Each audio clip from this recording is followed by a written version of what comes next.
ਵੱਡੀ ਗੱਲ ਇਹ ਹੈ ਡਜ਼ਨਟ ਮੈਟਰ ਜਿੱਥੇ ਵੀ ਰੈਂਟ ਚਲੇ ਗਏ, ਜਿੱਥੇ ਮਰਜ਼ੀ ਗਰੋਸਰੀ ਪ੍ਰਾਈਸ ਚਲੀ ਗਈ, ਦ ਬਿਗੇਸਟ ਕੁਐਸਚਨ ਇਜ਼ ਕੀ ਮੇਰੀ ਇਨਕਮ ਵਧੀ। हर जगह हर पॉलिटिकल पार्टी रूलिंग पार्टी या ओपोजिशनस पार्टी आई गल करती है अफोर्डेबिलिटी इन्फ्लेशन और जी हम लेटेस्ट रिपोर्ट आई है कि इन्फ्लेशन रेट जोड़ा है वो 6.2% लिया गया है और आने वाले मिड ऑफ 2023 तक उन्होंने 3% और 2024 च 2% हो जाएगा। लेकिन ग्राउंड लैवल पर देखिए तो महंगाई स्टोर तो उदा ही है सारी। सो इनू किद्दां देखते हो सारिਆਂ तुसीं मिला के इन्फ्लेशन ਮੰਨਿਆ ਇਹ ਨੰਬਰ ਠੀਕ ਹੋ ਸਕਦਾ ਹੈ ਕਿਉਂਕਿ ਇਹ ਨੰਬਰ ਸਾਨੂੰ ਸਟੈਟਸ ਕੈਨੇਡਾ ਦਿੰਦੀ ਹੈ। ਤੁਹਾਡੇ ਮੇਰੇ ਕੋਲ ਨੰਬਰ ਇਹ ਹੈ ਹੀ ਨਹੀਂ, ਸਾਨੂੰ ਤੇ ਜੋ ਫੀਡ ਕੀਤਾ ਜਾਂਦਾ ਸਾਨੂੰ ਉਹ ਪਤਾ ਲੱਗਦਾ। ਰਿਪੋਰਟ ਆਈ ਹੈ ਕਿ ਕੈਨੇਡੀਅਨਸ ਫੂਡ ਬੈਂਕ ਤੇ ਵੀ ਡਿਪੈਂਡ ਹੋ ਗਏ ਆ। ਜੀ ਸਰ। ਅਸੀਂ ਕਲਸੀ ਸਾਹਿਬ ਅੱਜ ਦੀ ਰਿਪੋਰਟ ਹੈ ਕਿ ਜਿਹੜੇ ਹੋਮਲੈਸ ਹੈ ਉਹਨੂੰ ਇੱਕ ਨੈਸ਼ਨਲ ਕ੍ਰਾਈਸਿਸ ਡਿਕਲੇਅਰ ਕੀਤਾ ਜਾਏ। ਇੰਨੀ ਮਹਿੰਗਾਈ ਦੇ ਅੰਦਰ, ਠੰਡ ਦੇ ਅੰਦਰ, ਸ਼ੈਲਟਰਸ ਦੇ ਅੰਦਰ ਲੋਕ ਮਰ ਰਹੇ ਆ, ਸੜਕਾਂ ਤੇ ਵੀ ਸੁੱਤੇ ਪਏ ਆ ਹੋਮਲੈਸ, ਜਿਨ੍ਹਾਂ ਕੋਲ -30 ਡਿਗਰੀ 'ਚ ਰਹਿਣ ਲਈ ਸ਼ੈਲਟਰ ਵੀ ਨਹੀਂ ਹੈਗੇ। ਸੋ ਬੜੇ ਇਸ਼ੂਜ਼ ਹੈਗੇ ਕੈਨੇਡਾ ਦੇ ਅੰਦਰ ਜਿਹੜੇ ਆਪਾਂ ਡਿਸਕਸ ਕਰ ਸਕਦੇ ਹਾਂ। ਦੇਖੋ ਨਿਤਨ ਜੀ, ਇਸ ਤਰ੍ਹਾਂ ਹੈ ਕਿ ਗਵਰਨਮੈਂਟ ਦਾ ਕੰਮ ਹੁੰਦਾ ਹੈ ਡੇ ਟੂ ਡੇ ਤੁਹਾਨੂੰ ਹੋਪਫੁਲ ਨਿਊਜ਼ ਦੇਣੀ। ਅੱਜ ਦੀ ਸਿਚੁਏਸ਼ਨ ਇੱਦਾਂ ਹੈ ਕਿ ਕਿਉਂਕਿ 2023 ਦੇ ਦਸੰਬਰ ਐਂਡ ਤੱਕ ਲੋਕਾਂ ਨੇ ਪੈਸੇ ਵਾਪਸ ਕਰਨੇ ਜੀ। ਸੋ ਕਲਸੀ ਸਾਹਿਬ ਇਹਦੇ 'ਚ ਅਪਡੇਟ ਕੀ ਹੈ, ਜਿਹੜੇ ਲੋਕ ਨਹੀਂ ਕਰ ਸਕਦੇ ਉਹਦੇ 'ਚ ਕੀ ਹੈ, ਅਗਰ ਨਹੀਂ ਕਰਦੇ ਤਾਂ ਕੀ ਹੈ, ਅਗਰ ਕਰਦੇ ਤਾਂ ਕਿੱਥੋਂ ਕਰੂਗੇ। ਪਰ ਮੈਂ ਇੱਕ ਕਾਮਨ ਆਦਮੀ ਹਾਂ, ਮੇਰੀ ਪਰੇਸ਼ਾਨੀ ਤੇ ਉੱਥੇ ਹੀ ਖੜੀ ਹੈ ਜਿਵੇਂ ਪਿਛਲੇ ਸਾਲ ਖੜੀ ਸੀਗੀ।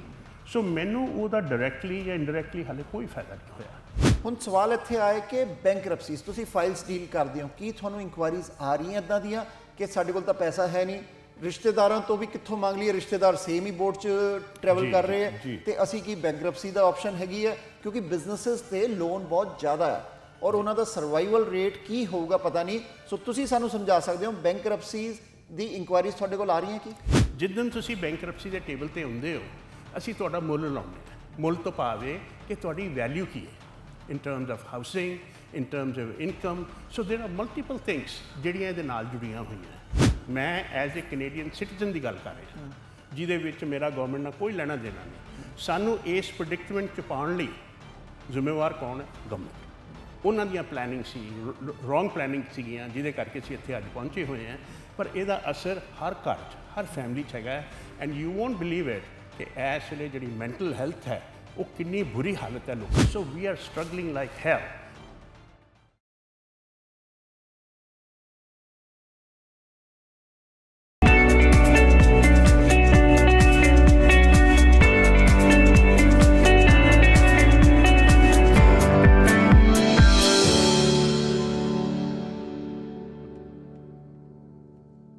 ਸਵਾਗਤ ਹੈ।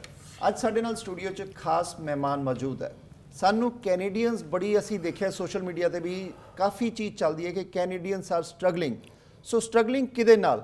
ਇਨਫਲੇਸ਼ਨ ਨਾਲ, ਹਾਈ ਬੈਂਕ ਆਫ ਕੈਨੇਡਾ ਦੇ ਹਾਈ ਇੰਟਰਸਟ ਰੇਟਸ ਨਾਲ ਔਰ ਮਹਿੰਗਾਈ ਔਰ ਜਿਹੜੀ ਮੌਰਗੇਜ ਦੀ ਪੇਮੈਂਟਸ ਔਰ ਜਿਹੜੀ ਇਨਫਲੇਸ਼ਨ ਹੈ ਸਭ ਤੋਂ ਵੱਡੀ ਔਰ ਬੈਂਕਰਪਸੀਜ਼ ਦੀ ਜਿਹੜੀਆਂ ਗੱਲ ਕੀਤੀਆਂ ਜਾ ਰਹੀਆਂ। So Canadians are struggling. Job market ਨਾਲ ਵੀ ਜੌਬ ਮਾਰਕੀਟ ਘੱਟ ਹੋਈ ਹੈ। ਸੋ ਇਹ ਸਾਰੇ ਤੇ ਗੱਲ ਕਰਨ ਲਈ ਕਿ ਕਿੱਦਾਂ ਦਾ ਸਿਨੈਰੀਓ ਰਹੇਗਾ 2023 ਚ ਸਾਡੇ ਨਾਲ ਐਕਸਪਰਟ ਮੌਜੂਦ ਹੈ ਅਰਵਿੰਦਰ ਕਲਸੀ ਬਿਜ਼ਨਸ ਸੋਲਿਊਸ਼ਨਸ ਤੋਂ। ਉਹਨਾਂ ਦਾ ਸਵਾਗਤ ਕਰਦੇ ਹਾਂ ਤੇ ਗੱਲਬਾਤ ਕਰਦੇ ਹਾਂ ਫਾਈਨੈਂਸ਼ੀਅਲ ਮਾਰਕੀਟ ਦੀ। ਕਲਸੀ ਸਾਹਿਬ ਸਵਾਗਤ ਹੈ ਪ੍ਰਾਈਮ ਮਿਨਿਸਟਰ ਦੇ। ਨਿਤਿਨ ਜੀ thank you so very much ਔਰ ਸਾਰੇ ਵਿਊਅਰਸ ਨੂੰ ਮੇਰੇ ਵੱਲੋਂ ਸਤਿ ਸ਼੍ਰੀ ਅਕਾਲ, ਨਮਸਤੇ ਤੇ ਆਦਾਬ ਜੀ।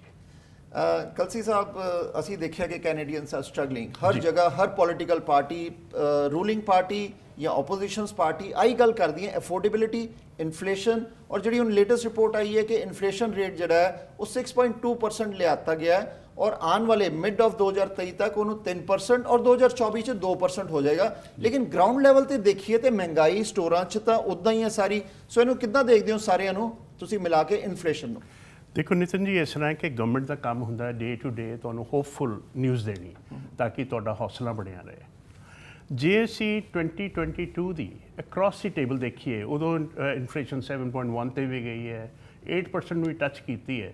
ਪਰ ਐਵਰੇਜ ਜਿਹੜੀ 2022 ਦਸੰਬਰ ਤੱਕ ਰਹੀ ਹੈ ਉਹ ਰਹੀ 6.8%। ਠੀਕ ਹੈ। ਅਸੀਂ ਭਾਵੇਂ ਕਹਿ ਰਹੇ ਹਾਂ ਦਸੰਬਰ ਦੇ ਵਿੱਚ 6.3 ਹੋ ਗਈ, ਥੋੜ੍ਹੀ ਜਿਹੀ ਗੈਸ ਪ੍ਰਾਈਸ ਉੱਪਰ ਗਈ ਜਾਂ ਥੱਲੇ ਗਈ, ਉਹਦੇ ਨਾਲ ਅਸੀਂ ਇਨਫਲੇਸ਼ਨ ਰੇਟ ਨੂੰ ਮੈਜਰ ਕਰਨੇ ਹਾਂ।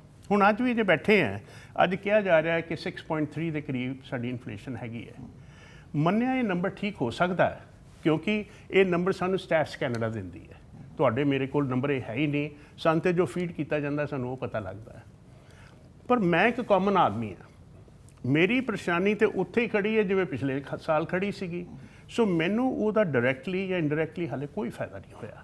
ਸੋ end of the day what I'm trying to say is ਭਾਵੇਂ ਇਨਫਲੇਸ਼ਨ ਰੇਟ ਕਿਹਾ ਜਾ ਰਿਹਾ ਕਿ ਲੋ ਆ ਗਈ ਹੈ, ਅਸੀਂ ਅਗਲੀ ਵਾਰੀ ਤੱਕ 3 ਤੇ ਲੈ ਆਵਾਂਗੇ, ਫਿਰ 2 ਤੇ ਲੈ ਆਵਾਂਗੇ, ਇਹ ਸਾਰੇ ਇੱਕ ਆਈਡੀਆਜ਼ ਨੇ ਜਿਹੜੇ ਉਹ ਬਣਾ ਰਹੇ ਨੇ।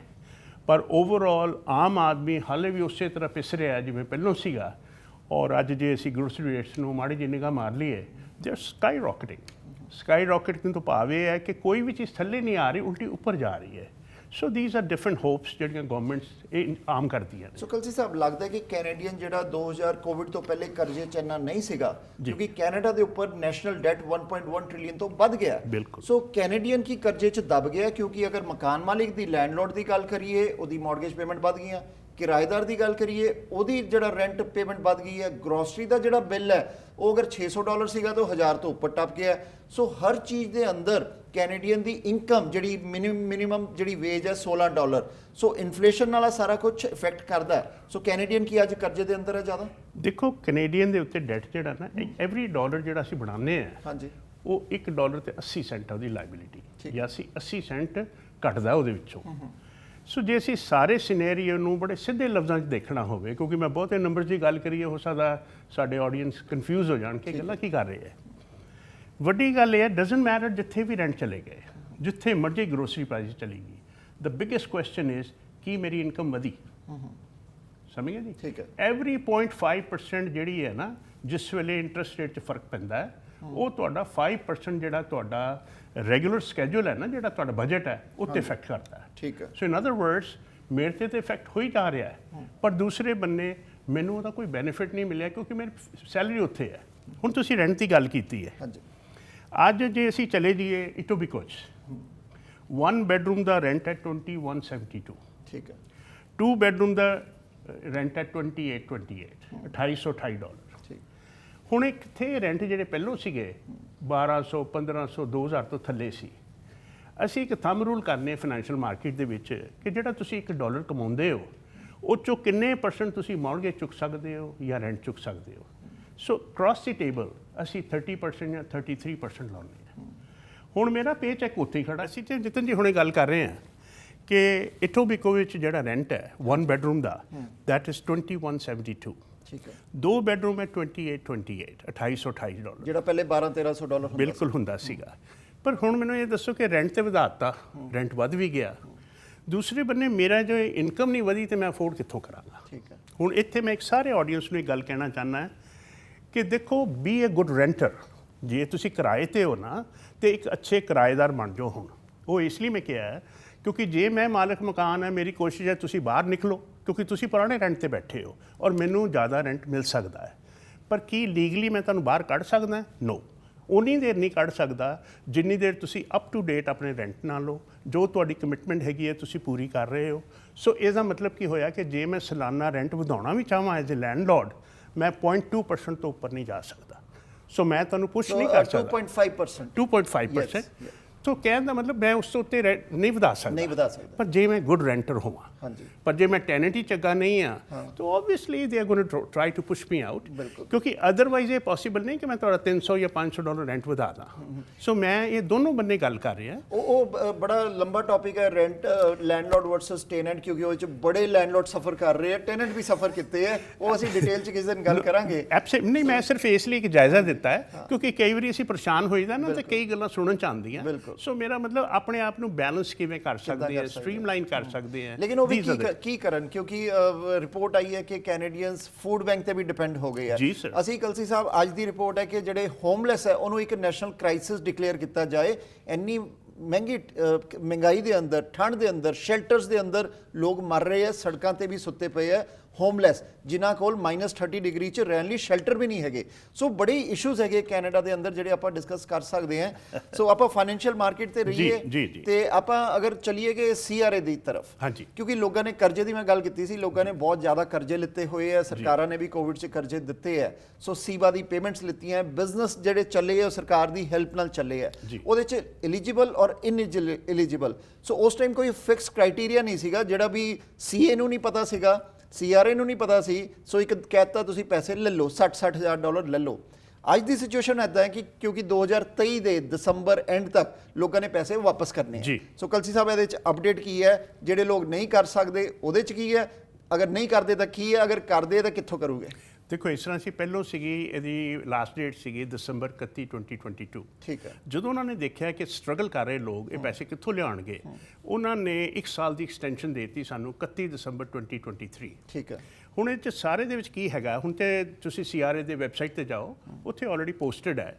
ਉਹ ਕੀ ਹੈ ਕਿ ਜੇ ਤੇ ਮੈਂ 31 ਦਸੰਬਰ ਤੱਕ ਦੇ ਦਿੱਤੇ ਪੈਸੇ ਤੇ ਮੈਂ ਦੇਵਾਂਗਾ 40,000 20,000 ਮੈਨੂੰ ਮਾਫ ਹੋ ਜਾਣਗੇ। ਠੀਕ ਹੈ। ਜੇ ਰੱਬ ਨਾ ਕਰੇ ਮੈਂ ਨਾ ਦੇ ਸਕਾਂ ਤੇ 1 ਜਨਵਰੀ 2024 ਨੂੰ ਇਹ ਸੀਬਾ ਜਿਹੜਾ ਇੱਕ ਲੋਨ ਬਣ ਜਾਏਗਾ। ਠੀਕ ਹੈ। ਔਰ ਇਸ ਲੋਨ ਤੇ 5% ਪਰ ਐਨਮ ਇੰਟਰਸਟ ਰੇਟ ਹੋਏਗਾ। ਓਕੇ। ਪਰ ਇਹਦੀ ਅਦਾਇਗੀ ਜਿਹੜੀ ਹੈ ਉਹ 2025 ਤੱਕ ਹੋਣੀ ਚਾਹੀਦੀ ਹੈ। ਮਤਲਬ 2 ਸਾਲਾਂ ਦੇ 2 ਸਾਲ 24 ਤੇ 25। ਹੁਣ ਤੁਸੀਂ ਸਵਾਲ ਇਹ ਆ ਗਿਆ ਕਿ ਮੈਂ 2 ਸਾਲ 'ਚ 60,000 ਕਿੱਥੋਂ ਲੈ ਕੇ ਆਵਾਂਗਾ? ਸੋ 2 ਸਾਲ 'ਚ 60 ਦੇਣਾ ਪੈਣਾ, 40 ਨਹੀਂ? ਨਾ ਨਾ ਨਾ, ਉਹ ਤੇ 40 31 ਦਸੰਬਰ 2023 ਨੂੰ ਖਤਮ ਹੋ ਜਾਣੀ ਡੀਲ। ਅਗਰ ਨਹੀਂ ਦਿੰਦੇ 31 ਦਸੰਬਰ ਤੱਕ ਫਿਰ ਤੇ ਅਸੀਂ ਅਗਲੇ 2 ਸਾਲਾਂ 'ਚ 60,000 ਪੂਰਾ ਦੇਣਾ ਪੈਣਾ ਵਿਦ ਇੰਟਰਸਟ 5%। ਐਬਸੋਲੂਟਲੀ 5% ਇੰਟਰਸਟ ਔਰ ਹਰ ਮੰਥਲੀ ਪੇਮੈਂਟ ਹੋਏਗੀ। ਠੀਕ ਹੈ। ਰੱਬ ਨਾ ਕਰੇ ਜੇ ਤੁਸੀਂ ਉਹ ਪੇਮੈਂਟ ਨਾ ਚੁੱਕ ਸਕੇ ਤੁਸੀਂ ਡਿਫਾਲਟ 'ਚ ਚਲੇ ਜਾਓਗੇ। ਠੀਕ ਹੈ। ਸੋ ਦੇਰ ਆਰ ਮਲਟੀਪਲ ਉਹਦੇ ਉੱਤੇ ਜਿਹੜੀਆਂ ਤੁਹਾਨੂੰ ਤਕਲੀਫਾਂ ਆ ਸਕਦੀਆਂ, ਦੈਟਸ ਵਾਟ ਇਟ ਇਜ਼। ਇੱਥੇ ਮੈਂ ਸਾਰਿਆਂ ਨੂੰ ਇੱਕ ਜ਼ਰੂਰ ਰਾਏ ਦੇਵਾਂ ਕਿ ਦੇਖੋ ਹੁਣੇ ਮੈਥ ਦੀ ਗੱਲ ਹੈ। ਜੇ ਮੈਂ ਚਾਹੁੰਦਾ ਕਿ ਮੈਂ 40,000 ਦੇ ਕੇ ਵੀ ਬਚਾ ਲਾਂ ਤੇ ਮੈਨੂੰ ਹੁਣੇ ਕੋਈ ਨਾ ਕੋਈ ਇਹੋ ਜਿਹਾ ਉਪਰਾਲਾ ਕਰਨਾ ਚਾਹੀਦਾ ਹੈ, ਭਾਵੇਂ ਮੈਂ ਆਪਣੀ ਫੈਮਿਲੀ ਫਰੈਂਡਸ ਕੋਲੋਂ ਫੈਮਿਲੀ ਕੋ 40,000 ਦਾ ਲੋਨ ਲੈ ਲਾਂ, 40,000 ਲੋਨ ਲੈ ਕੇ ਮੈਂ CRA ਨੂੰ ਦੇ ਦਾਂ ਤੇ ਮੈਂ 20,000 ਬਚਾ ਲਾਂਗਾ। ਇਹ 40,000 ਜਿਹੜਾ ਮੈਂ ਰਿਸ਼ਤੇਦਾਰਾਂ ਕੋ ਜਾਂ ਦੋਸਤਾਂ ਕੋ ਪਕੜਿਆ ਹੈ, ਇਹਨੂੰ ਮੈਂ ਓਵਰ ਦ ਪੀਰੀਅਡ ਹੌਲੀ ਹੌਲੀ ਉਹਨਾਂ ਨੂੰ ਪੇ ਆਫ ਕਰ ਸਕਦਾ। I think that would be a very smart thing to do to save $20,000। ਪਰ ਜੇ ਅਸੀਂ ਨਹੀਂ ਕਰ ਸਕਦੇ, I believe then it's a problem. ਪਰ ਹਾਲੇ ਵੀ ਸਾਡੇ ਕੋਲ 11 ਮਹੀਨੇ ਹੈਗੇ ਆ। ਤੁਸੀਂ ਇਸ ਤਰ੍ਹਾਂ ਕਰ ਸਕਦੇ ਹੋ ਕਿ $3,500 ਮਹੀਨਾ ਤੁਸੀਂ ਇੱਕ ਬੰਨੇ ਪਾਈ ਜਾਓ ਤਾਂ ਕਿ 31 ਦਸੰਬਰ 2023 ਤੱਕ ਸਾਡੇ ਕੋਲ 40,000 ਜੁੜ ਜਾਏ ਤੇ ਅਸੀਂ CRA ਨੂੰ ਦੇ ਕੇ 20,000 ਬਚਾ ਸਕੀਏ। ਸੋ ਦਿਸ could B the only way where you can save that 20,000 plus pay of CRA। ਕਿਉਂਕਿ ਇਹਦੇ ਵਿੱਚ ਕਈਆਂ ਨੂੰ ਇਸ ਲਈ ਲੱਗ ਰਿਹਾ ਹੈ ਕਿ ਸ਼ਾਇਦ ਛੂਟ ਮਿਲ ਜਾਏ, ਸ਼ਾਇਦ ਇਹ ਮਾਫੀ ਮਿਲ ਜਾਏ, ਸ਼ਾਇਦ 2025 ਚ ਇਲੈਕਸ਼ਨ ਹੈ, ਸ਼ਾਇਦ ਸਰਕਾਰ ਉਹ ਵੀ ਮਾਫ ਕਰ ਦੇ। ਹੋ ਸਕਦਾ ਹੈ, ਪਰ ਆਈ ਵੁੱਡ ਸੇ ਨਹੀਂ ਹੋਣਾ। ਪਰ ਜੇ ਬਾਈ ਦੀ ਵੇ ਤੁਸੀਂ ਦੇ ਦਿੱਤਾ ਹੈ ਤੇ ਗਵਰਨਮੈਂਟ ਇਹ ਵੀ ਪ੍ਰੋਵੀਜ਼ਨ ਕਰੇਗੀ ਕਿ ਤੁਸੀਂ ਰੀਅਪਲਾਈ ਕਰਕੇ ਉਹ ਪੈਸੇ ਲੈ ਸਕੋਗੇ। ਠੀਕ ਹੈ। ਤਾਂ ਕਿ ਸਾਰਿਆਂ ਨੂੰ ਈਵਨਲੀ ਡੀਲ ਕੀਤਾ। ਕਲਸੀ ਸਾਹਿਬ ਤੁਸੀਂ ਬੜੀ ਇੰਪੋਰਟੈਂਟ ਇਨਫੋਰਮੇਸ਼ਨ ਦਿੱਤੀ ਹੈ ਕਿ ਸੀਬਾ ਦੀ ਪੇਮੈਂਟ ਲੋਕ 31 ਦਸੰਬਰ ਤੱਕ ਵਾਪਸ ਕਰ ਦੇਣ, ਨਹੀਂ ਕਰ ਸਕਦੇ ਤੇ ਉਹਦਾ ਵੀ ਤੁਸੀਂ ਦੱਸਿਆ ਜੀ। ਹੁਣ ਸਵਾਲ ਇੱਥੇ ਆਏ ਕਿ ਬੈਂਕਰਪਸੀਜ਼ ਤੁਸੀਂ ਫਾਈਲਸ ਡੀਲ ਕਰਦੇ ਹੋ, ਕੀ ਤੁਹਾਨੂੰ ਇਨਕੁਆਇਰੀਜ਼ ਆ ਰਹੀਆਂ ਇੱਦਾਂ ਦੀਆਂ ਕਿ ਸਾਡੇ ਕੋਲ ਤਾਂ ਪੈਸਾ ਹੈ ਨਹੀਂ, ਰਿਸ਼ਤੇਦਾਰਾਂ ਤੋਂ ਵੀ ਕਿੱਥੋਂ ਮੰਗ ਲਈਏ, ਰਿਸ਼ਤੇਦਾਰ ਸੇਮ ਹੀ ਬੋਟ 'ਚ ਟਰੈਵਲ ਕਰ ਰਹੇ ਹੈ ਤੇ ਅਸੀਂ ਕੀ ਬੈਂਕਰਪਸੀ ਦਾ ਆਪਸ਼ਨ ਹੈਗੀ ਹੈ? ਕਿਉਂਕਿ ਬਿਜ਼ਨੈਸਿਸ ਤੇ ਲੋਨ ਬਹੁਤ ਜ਼ਿਆਦਾ ਹੈ ਔਰ ਉਹਨਾਂ ਦਾ ਸਰਵਾਈਵਲ ਰੇਟ ਕੀ ਹੋਊਗਾ ਪਤਾ ਨਹੀਂ। ਸੋ ਤੁਸੀਂ ਸਾਨੂੰ ਸਮਝਾ ਸਕਦੇ ਹੋ ਬੈਂਕਰਪਸੀਜ਼ ਦੀ ਇਨਕੁਆਇਰੀਜ਼ ਤੁਹਾਡੇ ਕੋਲ ਆ ਰਹੀਆਂ ਕੀ? Tons and tons. ਓਕੇ। ਇੰਨੀਆਂ ਜ਼ਿਆਦਾ ਇਨਕੁਆਇਰੀਜ਼ ਨੇ ਕਿਉਂਕਿ ਹੁਣ ਜਦੋਂ ਕਿਸੇ ਬੰਨੇ ਨਾ ਨਿਕਲਣ ਦਾ ਰਸਤਾ ਲੱਭੇ ਤੇ ਫਿਰ ਬੰਦਾ ਦੇਖਦਾ ਮੈਂ ਕਰ ਕੀ ਸਕਣਾ। ਠੀਕ ਹੈ। ਪਰ ਇੱਥੇ ਮੈਂ ਇੱਕ ਜ਼ਰੂਰ ਗੱਲ ਕਵਾਂ ਨਿਤਿਨ ਜੀ ਕਿ ਬਹੁਤ ਸਾਰੇ ਗੱਲਾਂ ਸੁਣਨ ਚਾਹੁੰਦੀਆਂ ਵੀ ਬੈਂਕਰਪਸੀ ਬੜੀ ਸੌਖੀ ਜੀ ਗੱਲ ਹੈ, ਕਰ ਲਓ ਨਿਕਲ ਆਓ, ਕਰ ਲਓ ਨਿਕਲ ਆਓ। No, it's lot of complicated before that. So ਇਸ ਲਈ ਬਹੁਤ ਸਾਰੇ ਲੋਕ ਹੈ ਜਿਹੜੇ ਆਪਣੇ ਆਪ ਨੂੰ ਓਵਰ ਸਟ੍ਰੈਚ ਕਰ ਚੁੱਕੇ ਹੈ। ਬਿਜ਼ਨਸ ਦੇ ਕਰਜ਼ੇ ਨੇ, ਪਰਸਨਲ ਕਰਜ਼ੇ ਨੇ, ਕ੍ਰੈਡਿਟ ਕਾਰਡ ਦੇ ਕਰਜ਼ੇ ਨੇ।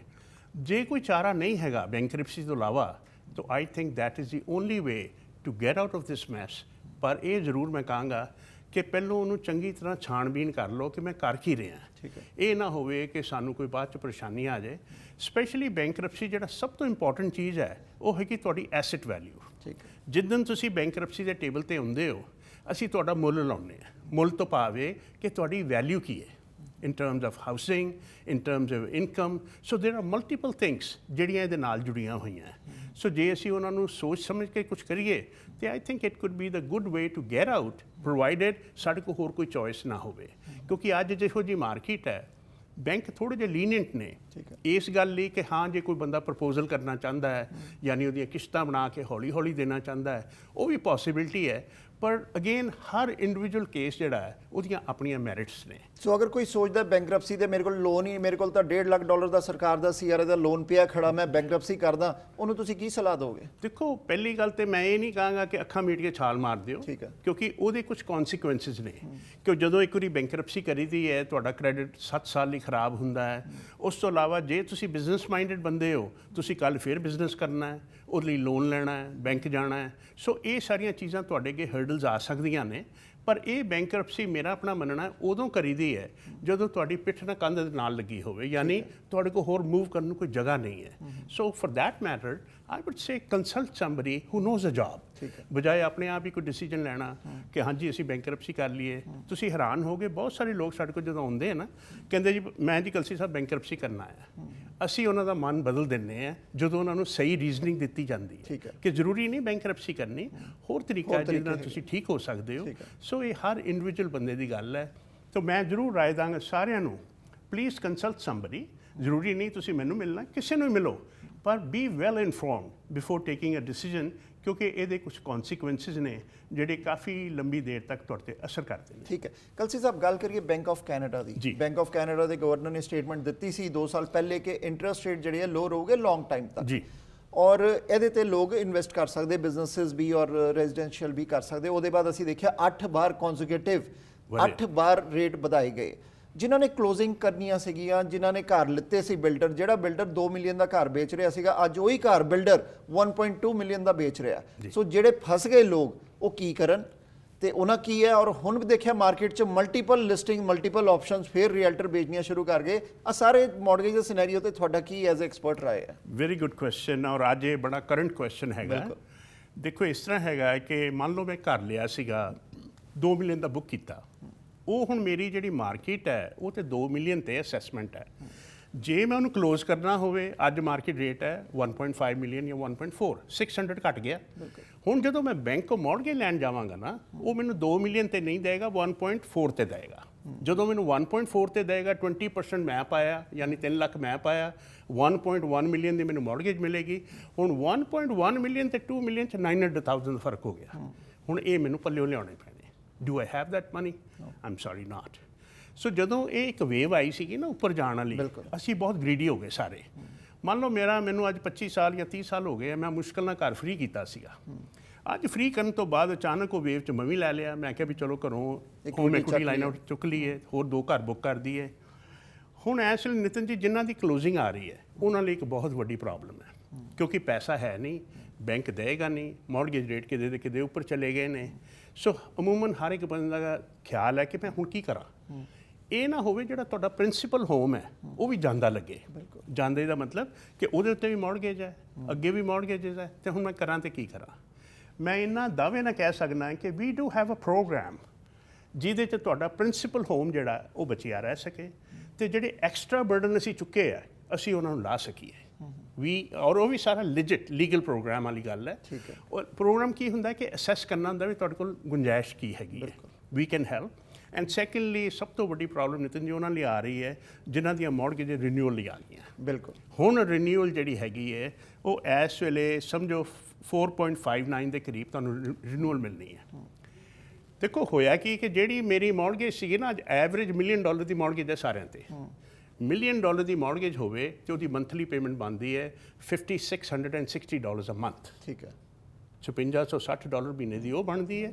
ਪਲੱਸ ਉਹਦੇ ਉੱਤੇ ਫਿਰ ਤੁਹਾਡਾ ਪ੍ਰੋਪਰਟੀ ਟੈਕਸ ਹੈ ਜਿਹੜਾ ਐਵਰੇਜਲੀ 6,000 ਤੋਂ ਉੱਤੇ ਹੈ, ਯਾਨੀ 500 ਹੋ ਗਿਆ। ਸੋ ਕੁੱਲ ਮਿਲਾ ਕੇ ਇਹ ਹੋ ਗਿਆ 6200। ਅੱਗੇ ਮੇਰੇ ਬਾਕੀ ਸਭ ਕੁਝ ਖਰਚੇ ਪਾ ਕੇ ਬਿਜਲੀ ਪਾਣੀ ਦੇ ਮੈਂ 6600-6700 'ਚ ਬੈਠਾ। 6700 ਦੀ ਜੇ ਮੈਂ ਪੇਮੈਂਟ ਆਪਣੀ ਸਰਵਿਸ ਕਰਨੀ ਹੋਵੇ, ਮੈਨੂੰ ਘੱਟੋ ਘੱਟ $18,000 ਮਹੀਨੇ ਦੀ ਇਨਕਮ ਚਾਹੀਦੀ ਹੈ। ਬਿਲਕੁਲ, ਤੁਸੀਂ ਅਕ੍ਰੋਸ ਦੀ ਟੇਬਲ ਦੇਖ ਕੇ ਦੱਸੋ ਕਿਹਦੀ 18,000 ਇਨਕਮ ਹੈਗੀ ਹੈ? ਕਿਸੇ ਦੀ ਨਹੀਂ। ਸੋ ਵੀ ਆਰ ਸਟਰਗਲਿੰਗ ਲਾਈਕ ਹੈਲ। ਸੋ ਆਈ ਵੁੱਡ ਸੇ ਐਵਰੀਬਾਡੀ, ਜਿਹੋ ਜਿਹੀ ਸਿਚੁਏਸ਼ਨ ਹੈ, ਪਲੀਜ਼ ਸਲਾਹ ਜ਼ਰੂਰ ਕਰੋ ਕਿਸੇ ਨਾਲ। ਕਰਨਾ ਨਾ ਕਰਨਾ ਤੁਹਾਡਾ ਕੰਮ ਹੈ, ਪਰ ਸਲਾਹ ਕਰਨਾ ਤੁਹਾਨੂੰ ਇਹ ਪਤਾ ਲੱਗ ਜਾਂਦਾ ਹੈ ਕਿ ਮੇਰੇ ਕੋਲ ਆਪਸ਼ਨਸ ਕੀ ਹੈਗੀਆਂ, ਵਾਟ should I do and what I shouldn't do. ਹੁਣ ਰੀਸੈਂਟਲੀ ਜਿਵੇਂ ਤੁਸੀਂ ਮੌਰਗੇਜ ਦੀ ਵੀ ਗੱਲ ਕੀਤੀ ਹੈ, 0.25% ਵਧਿਆ। ਨਾਲ ਹੀ ਬੈਂਕ ਆਫ ਕੈਨੇਡਾ ਨੇ ਕਿਹਾ, ਤੁਹਾਨੂੰ ਹੌਸਲਾ ਦਿੱਤਾ ਹੈ ਕਿ ਹਾਲੇ ਨਹੀਂ ਵਧਾਵਾਂਗੇ, but we are watching the numbers. But conditional ਹੋ ਗਿਆ ਨਾ ਜੀ। ਹੁਣ ਵਾਚਿੰਗ ਨੰਬਰਸ ਦਾ ਮਤਲਬ ਜੇ ਫਿਰ ਨੰਬਰ ਅੱਗੇ ਪਿੱਛੇ ਹੋਏ ਫਿਰ ਤੇ ਵਧਾ ਦਾਂਗੇ। 0.25 ਤੋਂ 0.5% ਫਿਰ ਵੱਧ ਜਾਣਾ, ਫਿਰ ਵੱਧ ਜਾਣਾ। 100%। ਜੇ ਉਹ ਵਧਿਆ ਤੇ ਇੰਟਰਸਟ ਰੇਟ ਫਿਰ ਉੱਪਰ ਚਲੇ ਜਾਣੇ ਆ। ਕੀ ਬੈਂਕ ਆਫ ਕੈਨੇਡਾ ਜਾਂ ਸਾਡੀ ਗਵਰਨਮੈਂਟ ਦੀ ਰਿਸਪੌਂਸਿਬਿਲਿਟੀ ਰਹਿੰਦੀ ਹੈ? ਐਬਸੋਲੂਟਲੀ ਨਾਟ। ਇਹ ਜਿਹੜੀ ਸਿਚੁਏਸ਼ਨ 'ਚ ਅਸੀਂ ਸਾਰੇ ਕੈਨੇਡੀਅਨ, ਮੈਂ ਐਜ਼ ਏ ਕੈਨੇਡੀਅਨ ਸਿਟੀਜ਼ਨ ਦੀ ਗੱਲ ਕਰ ਰਿਹਾ, ਜਿਹਦੇ ਵਿੱਚ ਮੇਰਾ ਗਵਰਨਮੈਂਟ ਨਾਲ ਕੋਈ ਲੈਣਾ ਦੇਣਾ ਨਹੀਂ, ਸਾਨੂੰ ਇਸ ਪ੍ਰੈਡਿਕਟਮੈਂਟ 'ਚ ਪਾਉਣ ਲਈ ਜ਼ਿੰਮੇਵਾਰ ਕੌਣ ਹੈ? ਗਵਰਨਮੈਂਟ। ਉਹਨਾਂ ਦੀਆਂ ਪਲੈਨਿੰਗ ਸੀ, ਰੋਂਗ ਪਲੈਨਿੰਗ ਸੀਗੀਆਂ, ਜਿਹਦੇ ਕਰਕੇ ਅਸੀਂ ਇੱਥੇ ਅੱਜ ਪਹੁੰਚੇ ਹੋਏ ਹਾਂ। ਪਰ ਇਹਦਾ ਅਸਰ ਹਰ ਘਰ 'ਚ, ਹਰ ਫੈਮਿਲੀ 'ਚ ਹੈਗਾ। And you won't believe it ਕਿ ਇਸ ਵੇਲੇ ਜਿਹੜੀ ਮੈਂਟਲ ਹੈਲਥ ਹੈ ਉਹ ਕਿੰਨੀ ਬੁਰੀ ਹਾਲਤ ਹੈ ਲੋਕਾਂ ਸੋ ਗਵਰਨਮੈਂਟ ਦੀ ਕੋਈ ਅਕਾਊਂਟੇਬਿਲਿਟੀ ਨਹੀਂ ਹੈਗੀ ਕਿ ਕੋਈ ਇਹਨਾਂ ਨੂੰ ਕੋਈ ਸਵਾਲ, ਬੈਂਕ ਆਫ ਕੈਨੇਡਾ ਨੂੰ ਕੋਈ ਸਵਾਲ ਜਾਂ ਗਵਰਨਮੈਂਟ ਨੂੰ ਸਵਾਲ ਨਹੀਂ ਪੁੱਛ ਸਕਦਾ ਕਿ ਆ ਤੁਸੀਂ ਇਸ ਸਿਚੁਏਸ਼ਨ ਸਾਨੂੰ ਪਾਇਆ ਹੈ ਤੇ ਆਪਾਂ ਨਿਕਲਾਂਗੇ ਕਿੱਦਾਂ ਦੇ? ਦੇਖੋ ਇਸ ਤਰ੍ਹਾਂ ਸੀ, ਤੁਹਾਨੂੰ ਯਾਦ ਹੋਣਾ 2-2000 ਬੈਠੇ ਕਰ ਦਿੱਤਾ ਸਾਰਿਆਂ ਨੂੰ। ਉਦੋਂ ਉਹਨਾਂ ਨੇ ਕਿਸੇ ਨੂੰ ਨਹੀਂ ਪੁੱਛਿਆ। ਹੁਣ ਉਹਦੇ ਵਿੱਚੋਂ ਕੁਛ ਨੇ ਵਾਪਸ ਕੀਤਾ, ਕੁਛ ਨੂੰ ਮਾਫੀ ਮਿਲ ਗਈ। ਪਰ ਇਜ਼ ਦੈਟ ਰਾਈਟ? ਪਹਿਲੀ ਗੱਲ ਇਹ ਹੈ, ਪੈਸੇ ਦਾ ਮਾਮਲਾ, ਇਹ ਪੈਸਾ ਨਾ ਤੇ ਸਾਡੇ ਪ੍ਰਾਈਮ ਮਿਨਿਸਟਰ ਸਾਹਿਬ ਨੇ ਪੱਲਿਓਂ ਦਿੱਤਾ ਹੈ ਤੇ ਨਾ ਗਵਰਨਰ ਨੇ ਦਿੱਤਾ ਹੈ। ਇਹ ਇਹਨਾਂ ਨੇ ਪੈਸਾ ਛਾਪਿਆ ਹੈ, ਐਕਸਟਰਾ ਛਾਪ ਕੇ ਸਾਡੇ 'ਚ ਵੰਡਤਾ ਕਿ ਲਓ ਭਾਈ ਤੁਸੀਂ ਚੁੱਪ ਰਹੋ। ਪਰ ਇਹ ਚੁੱਪ ਰਹਿਣ ਦੇ ਅੱਜ ਕੌਨਸੀਕੁਐਂਸਿਸ ਕੀ ਹੈ ਕਿ ਹਰ ਘਰ ਕਰਜ਼ਾਈ ਹੋਇਆ ਪਿਆ, ਹਰ ਬੰਦਾ ਇੰਨੇ ਪ੍ਰੈਸ਼ਰ 'ਚ ਹੈ। ਅੱਜ ਸਾਨੂੰ ਇੰਝ ਲੱਗ ਰਿਹਾ ਆਪਣੇ ਆਪ 'ਚ, ਸਾਨੂੰ ਲੱਗਦਾ ਸੀ ਕੈਨੇਡਾ ਜਿਹੜਾ ਹੈ ਬੜਾ ਅੱਛੀ ਅਮੀਰ ਕੰਟਰੀ ਹੈ, ਅੱਜ ਥਰਡ ਵਰਲਡ ਕੰਟਰੀ ਲੱਗਦੀ ਪਈ ਹੈ। ਇਹ ਜਿੰਨੀਆਂ ਤੁਸੀਂ ਚੋਰੀਆਂ ਦੇਖ ਰਹੇ ਹੋ ਨਾ, ਇਹਦੀ ਵੀ ਇੱਕ ਵਜ੍ਹਾ ਇਹੋ ਹੀ ਹੈ ਕਿਉਂਕਿ ਅਸੀਂ ਓਵਰ ਸਟ੍ਰੈਸਡ ਹਾਂ, ਓਵਰ ਪਰੇਸ਼ਾਨ ਹੈਗੇ ਆ, ਜਿਹਨੂੰ ਐਂਗਜ਼ਾਇਟੀ ਕਹੀਦਾ ਨਾ। ਸਾਡੇ 'ਚ ਐਂਗਜ਼ਾਇਟੀ ਹੈ ਕਿ ਮੈਂ ਹੁਣ ਨੈਕਸਟ ਕੀ ਕਰਾਂ। ਕਲਸੀ ਸਾਹਿਬ, ਕੈਨੇਡੀਅਨ ਸਟਰਗਲ ਕਰ ਰਹੇ ਆ, ਜਿੱਦੀ ਤੁਸੀਂ ਗੱਲ ਕੀਤੀ ਹੈ, ਬਿਲਕੁਲ ਇਨਫਲੇਸ਼ਨ ਔਰ ਸਾਰੀ ਚੀਜ਼ਾਂ ਤੋਂ ਸਟਰਗਲ ਕਰ ਰਹੇ ਆ। ਦੂਜੀ ਤਰਫ ਵਾਰ ਲੱਗੀ ਹੋਈ ਹੈ ਯੂਕਰੇਨ ਰਸ਼ੀਆ ਦੀ, ਉੱਥੇ ਕੈਨੇਡਾ 5 ਬਿਲੀਅਨ ਤੋਂ ਜ਼ਿਆਦਾ ਡੋਨੇਸ਼ਨ ਦੇ ਚੁੱਕਾ ਹੈ, ਏਡ ਦੇ ਚੁੱਕਾ ਹੈ, ਡੋਨੇਸ਼ਨ, ਮੈਂ ਫਿਰ ਵਰਡ ਯੂਜ਼ ਕਰਦਾ, ਡੋਨੇਟ ਕਰ ਚੁੱਕਾ 5 ਬਿਲੀਅਨ ਤੋਂ ਜ਼ਿਆਦਾ। ਘਰ ਦੇ ਅੰਦਰ ਜਿੱਥੇ ਅੱਜ ਵੀ ਪ੍ਰਾਈਮ ਮਿਨਿਸਟਰ ਟਰੂਡੋ ਦੀ ਸਾਰੇ ਪ੍ਰੀਮੀਅਰਸ ਨਾਲ ਹੈਲਥ ਕੇਅਰ ਕ੍ਰਾਈਸਿਸ ਤੇ ਵੀ ਮੀਟਿੰਗ ਚੱਲ ਰਹੀ ਹੈ। ਸੋ ਅਸੀਂ ਘਰ 'ਚ ਫੰਡ ਕਿਉਂ ਨਹੀਂ ਕਰ ਰਹੇ? ਅਸੀਂ ਬਾਹਰ ਦੀ ਕੰਟਰੀਆਂ ਦੀ ਵਾਰ ਨੂੰ ਫੰਡ ਕਰ ਰਹੇ ਹਾਂ, ਉੱਥੇ ਸੈਲਫ ਇੰਟਰਸਟ, ਤੇ ਘਰ ਦੇ ਜਿਹੜੇ ਕੈਨੇਡੀਅਨਸ ਹੈ, ਨਵਾਂ ਆਇਆ ਇਮੀਗ੍ਰੈਂਟ, ਉਹ ਵੀ ਸਟਰਗਲ ਕਰ ਰਹੇ ਆ, ਪੁਰਾਣੇ ਬੈਠੇ ਵੀ ਸਟਰਗਲ ਕਰ ਰਹੇ ਆ। ਸੋ ਇਹਦੇ ਤੇ ਕੀ ਕਹੋਗੇ? ਇਹਦੇ ਵਿੱਚ ਤਾਂ ਮੈਂ ਕੋਈ ਕਹਾਂਗਾ ਕਿ ਸਾਡੀ ਇਹ ਗਵਰਨਮੈਂਟ ਲਈ ਬਹੁਤ ਵੱਡਾ ਕੁਐਸਚਨ ਹੈ, ਜਿਹਦੇ ਕੋ ਨਕਾਰਾ ਨੇ ਉਹ ਜਵਾਬ ਨਹੀਂ ਦੇ ਰਹੇ ਇਹਦੇ। ਕਿਉਂਕਿ ਇੱਕ ਗੱਲ ਤੇ ਅਸੀਂ ਮੰਨ ਕੇ ਚੱਲਨੇ ਆ ਕਿ ਜਿਸ ਭਾਈਚਾਰੇ 'ਚੋਂ ਅਸੀਂ ਹੈਗੇ ਹਾਂ, ਸਾਡੇ 'ਚ ਇਹ ਕਿਹਾ ਜਾਂਦਾ ਭਾਈ ਆਪਣੀ ਕਮਾਈ ਦਾ ਦਸਵੰਧ ਕੱਢ ਕੇ ਦਿਓ। ਦਸਵੰਧ ਦਾ ਮਤਲਬ ਇਹ ਨਹੀਂ ਹੁੰਦਾ ਕਿ ਜਿੰਨੀ ਮੈਂ ਕਮਾਈ ਹੈ ਮੈਂ ਉਹ 'ਚੋਂ ਕੱਢਦਾ, ਮੇਰੇ ਕੋਲ ਜਿਹੜਾ ਸਰਪਲਸ ਹੈ ਮੈਂ ਉਹ 'ਚੋਂ ਕੱਢ ਕੇ ਕਿਸੇ ਹੋਰ ਦੀ ਹੈਲਪ ਕਰਾਂ। ਹੈਲਪ ਕਰਨ 'ਚ ਕੋਈ ਹਰਜ ਨਹੀਂ ਹੈ, ਪਰ ਦ ਵੇ ਵੀ ਆਰ ਹੈਲਪਿੰਗ, ਔਰ ਉਹ ਵੀ ਅਸੀਂ ਜਿਹੜੀ ਵਾਰ ਉਹਨੂੰ ਫਿਊਲ ਕਰ ਰਹੇ ਹਾਂ, ਉਹਨੂੰ ਘਟਾ ਨਹੀਂ ਰਹੇ। ਜੇ ਅੱਜ ਤੁਸੀਂ ਕਮਜ਼ੋਰ ਹੋ, ਮੈਂ ਤੁਹਾਨੂੰ ਕਹਿ ਰਿਹਾ, ਮੈਂ ਖੁਦ ਨਹੀਂ ਲੜ ਰਿਹਾ, ਪਰ ਮੈਂ ਤੁਹਾਨੂੰ ਕਹਿ ਰਿਹਾ ਤੂੰ ਲੜੀ ਚੱਲ, ਤੂੰ ਲੜੀ ਚੱਲ।